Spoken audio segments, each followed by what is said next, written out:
जय जय जगन्नाथ, जय जगन्नाथ। जगन्नाथ स्वामी नयन पथगामी भव तुम्हें। तो कल से ये वो जगन्नाथपुरी में भगवान जगन्नाथ का तो देव स्नान है। इसे ज्येष्ठ शुक्ल पूर्णिमा को ये त्यौहार मनाया जाता है, बड़े उत्साह से पूरे विश्व में मनाया जाता है। और पुरी में जहाँ जगन्नाथ जी का जन्म स्थान है, ये इनका प्रकट दिवस है। तो हम किसी तरह से कोई भी जन्म दिवस हो तो इसे आनंदित होकर हम मानते हैं। तो चैतन्य चरित्रम का एक श्लोक है, स्नान यात्रा देखी प्रभु पाइले बड़ो सुख। तो चेतन महाप्रभु व्यक्त करते हैं कि भगवान जगन्नाथ की स्नान यात्रा देख के हम बहुत आनंदित हुआ। तो जिस तरह से हम क्या करते हैं, भगवान श्री कृष्ण के और श्री राम का अभिषेक करते हैं, इसी तरह से स्नान पूर्णिमा के दिन ज्येष्ठ शुक्ल उसकी पूर्णिमा को और इन्हें जगन्नाथ जी का स्नान कराया जाता है, जिसे देव स्नान पूर्णिमा भी कहते हैं। तो द्वापर में, त्रेता में सभी युगों में भगवान थे, और कलयुग में हमारे जगन्नाथ जी के भगवान कृष्ण हैं, जो जगन्नाथ के रूप में हैं। तो दारू ब्रह्म के रूप में ये जो है जगन्नाथ दारू ब्रह्म के रूप में प्रकट होकर उपस्थित होकर, और तो क्या हुआ कि तो चैतन्य महाप्रभु बहुत दिनों तक जगन्नाथपुरी में रहे। तो क्या होता है, तो जो स्नान पूर्णिमा है, ज्येष्ठ शुक्ल की पूर्णिमा की जो स्नान पूर्णिमा है, देवा स्नान पूर्णिमा है, इसके 14 दिन पहले वहाँ के महाराजा श्री इंद्रद्युम्न महाराज को दारू ब्रह्म के रूप में 3 लकड़ी के रूप में चक्र तीर्थ समुद्र में जिस स्थान पर ये दारू ब्रह्म मिला उसे चक्र तीर्थ कहा जाता है। तो दारू का क्या है, दारू का 2 अर्थ है यहाँ पर। क्या है, खंडन के रूप में तथा देने के रूप में। तो स्कंद पुराण में श्री व्यासदेव जी ने भी इसका वर्णन किया है। तो कहते हैं, अखंड आनंददायिनी, अखंड आनंददायिनी, और तोड़ना भी खंड अति सर्व दुख नाशा, खंड अति सर्व दुख नामा।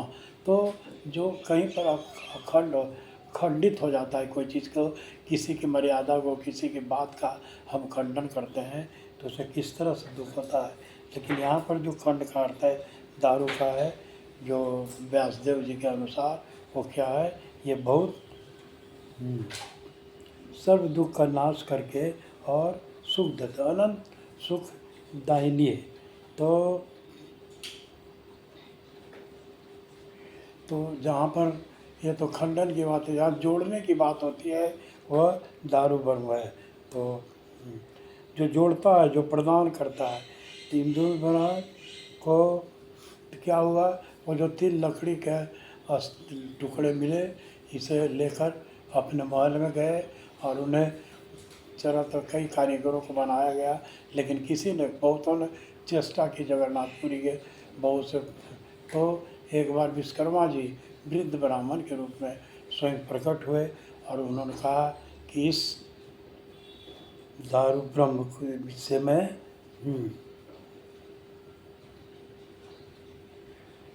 तो क्या हुआ कि मैं इसे 21 दिन में भगवान की मूर्ति बना दूंगा। तो उसके बाद उन्होंने शर्त रखा कि 21 दिन तक मैं अंदर बंद करके बनाऊंगा, और मुझे किसी तरह से डिस्टर्बेंस नहीं किया गया। अगर बीच में किसी ने डिस्टर्ब किया तो मैं ऐसे ही छोड़कर चला जाऊंगा। तो इस तरह से वो मूर्ति का निर्माण करने लगे ब्रह्मा जी और ये विश्वकर्मा जी, और विश्वकर्मा जी इसका निर्माण करने लगे। और अंदर से छेनी हथौड़े की खट खट खट आवाज़ आ रही थी, लेकिन कुछ दिनों बाद 12वें 13वें दिन से आवाज़ नहीं होने लगी। तो इंद्रद्युम्न महाराज की पत्नी ये लोग जाते थे, वो उधर से सामने से गुजरते थे, दरवाज़ा तो अंदर से बंद था। 21 दिन के लिए विश्वकर्मा जी ने कहा था कि मेरी सारी व्यवस्था खाने पीने की अंदर में ही कर दिया जाए और कोई डिस्टर्ब नहीं करे, डिस्टर्ब करने से मैं उसी रूप में छोड़कर चला जाऊंगा। लेकिन जब हुआ धीरे धीरे 10-12 दिन तक तो आवाज़ आ रही थी, लेकिन बाद में आवाज़ नहीं आने लगी।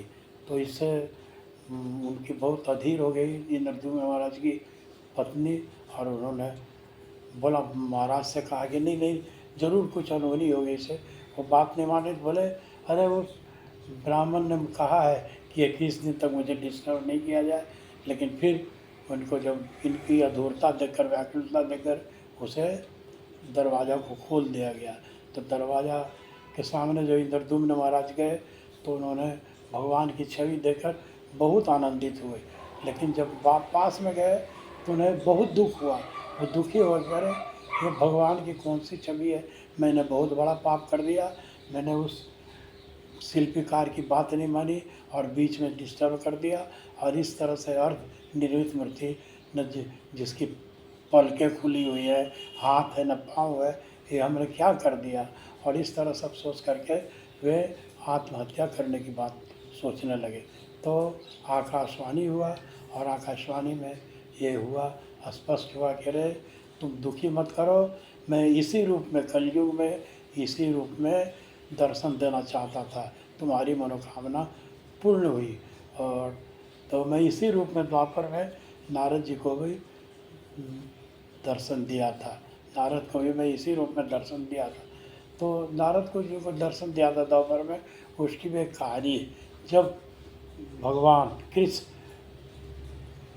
वृंदावन गोकुल से मथुरा चले आए, और मथुरा में कंसवध के पास ये क्या हुआ, द्वारका चले गए। और द्वारका में चले गए, लेकिन इन्हें ब्रज की याद हमेशा आती रहती थी, और बहुत विवल होते रहते थे, रोते रहते थे। तो इनकी पत्नियों के मन में जिज्ञासा थी, ब्रज में ऐसा क्या था कि भगवान इस तरह से रोते रहते हैं और अधीर हो जाते हैं, जिसे कौन बता सकता है। तो वहाँ रोहिणी माता थी। तो रोहिणी माता से सभी पत्नियों ने आग्रह किया कि मुझे उनकी कथा सुनाई जाए। तो बोले ठीक है, एक शर्त पर कथा सुनाऊंगा कि अगर, लेकिन ऐसा करना है कि दरवाजे खिड़कियां बंद करके और बाहर किसी को प्रहरी के रूप में सुभद्रा को बैठा दिया गया। क्योंकि तो हमें जो पत्नियों को क्या होता है, किसी को भी हमें अपनी पूर्व जन्म की कथा, पूर्व समय की बात सुनकर आनंदित होते हैं।